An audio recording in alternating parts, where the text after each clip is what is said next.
Another fortnight has passed, and it's Leek Day once again. Following Blight of Spores, this week we're delving into the mines to take a first look at the 4-star quest. So, grab your favorite drink, and let's dig in. Just in case you're new here, the Brighter Leek is Fenn's fortnightly dev blog, which shares progress on a per-team basis, accompanied by 2 infographics to track their progress, with some cactus leaks thrown into the mix. Let's start with the front cover. In accordance with the name The Brighter Leek, the printers at Fenn Research have printed this issue of the Leek on extra bright paper. It's a neon luminescent. This week, the Leek of the week is Nick, the cactus leek. Starting with the primary image, here we can see a new room which is part of the 4-star Mine of Mantuban quest. This appears to be some sort of storage or break room, as there are lockers near the walls and pastries on the table. We can also see some paint, explosives, and miner hats, which further solidifies this theory. Interestingly, we can see 3 goblins, each with their own color headgear, those being purple, red, and yellow. These colors also seem to correspond to colors on the lockers, indicating that these lockers belong to these goblins.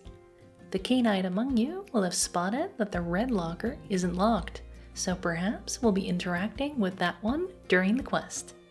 As for who these goblins are, it's too early to tell, but they're clearly certified for something, as there are some qualifications on the wall. Moving on to the second image, we can see the monster card for the shadowy tentacle. On this card, we can see the combat milestones at work. The shadowy tentacle, which is currently a level 40 monster, appears to be a milestone 1 level 10 monster after Project Milestone, which equates to level 60. It's sensible that combat will see some level shift around with the new implementation. That isn't all for the tentacles though, as they are also featured in the background image for this leak. I believe they're actually involved with the 4-star Mine of Mantuban quest. Perhaps this quest will feature a way to make them less annoying, or to pacify them in some way, so you won't have to worry about being attacked by them as you pass by them, without needing a fear potion. That's all for this leak's front cover. Let's move on. The past 2 weeks has led to the launch of the brand new Hope Forest 6-star quest, Blight of Spores. Hopefully everyone has been enjoying it. Questers can rejoice. Both the 3-star Hope Forest and 4-star Mine of Mantuban quests are rapidly approaching completion. The 4 and 6-star Chronopolis quests, however, have been paused temporarily, but work on them will be resuming very soon. We also have some other deets. Some core gameplay changes, such as the new XP curve, are currently in the works, and the professions are all being expanded to properly cover all 10 milestones. Recruitment for a new game developer has also begun. And finally, it's almost time to get Ookie Spooky, as graphical work for this year's Halloween event has officially begun. I personally cannot wait for my favorite day of the year.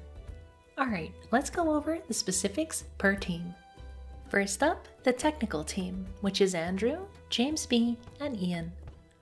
Bossy Leek Andrew has been working on the aforementioned new XP curve, a new level up interface, and combat milestones.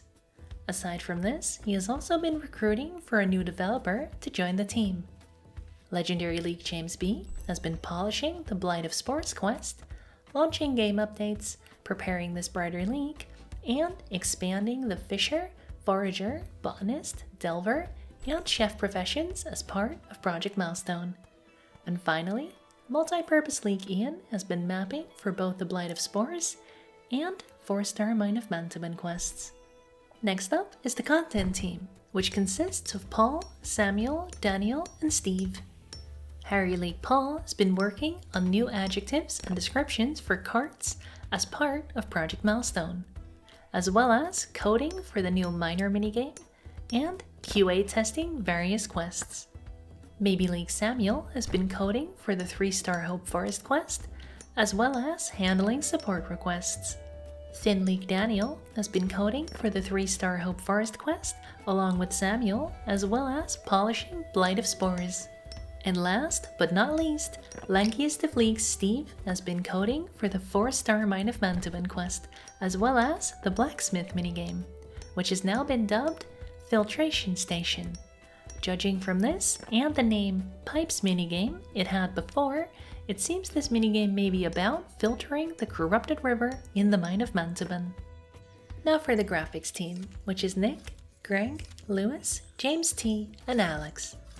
Cactus League Nick has been producing graphics for the 4-star Mine of Mantuan quest, as well as the Filtration Station minigame. Laidback League Greg has been working on graphics for the Blight of Spores quest, as well as Milestone graphics, those being additional Fisher and Chef inventory icons. And he has also been producing graphics for this league. Sloth League Lewis has been working on graphics for both the Blight of Spores and the 4-star Mine of Mantuan quests. He's also been working on the Bonetron 8000 as part of Bonerite bounties. I wonder how long it'll take for someone to set that to their in-game name. Finally, as mentioned before, he's been working on graphics for the Halloween 2025 event. Jimmy League James T has been working on graphics for the 4-star Mine of Mantuan quest, as well as the Filtration Station minigame. And closing things out for the graphics team, Octo League Alex has been working on graphics for the 4-star Mine of Mantuan quest, as well as the Miner minigame. And the audio team, which is just Crunchy League Joe, has been working on audio and particles for the Blight of Spores quest. Alright, let's check out the infographics. Starting with the side quests, as you'd expect, all of the stages of development for Blight of Spores have been ticked off. Aside from that, both mapping for the 4-star and graphical work for the 7-star Mine of Mantuan quests have been set to in progress. As for the Project Milestone infographic, graphical work has begun for Bonerite bounties and both the Miner and Blacksmith minigames. And that's the Brighter League issue 21. If you want to read the Brighter League for yourself, the link to it is in the description. Alternatively, if you want to discuss this issue of the Brighter League and all things Brighter Shores with me and a community of 450 members, make sure you join my clan, the Blades of Adothria. The link to our Discord server is in the description. Don't forget to subscribe and hit the bell icon so you never miss one of my uploads. Thank you so much for watching, and see you in Adothria. Bye!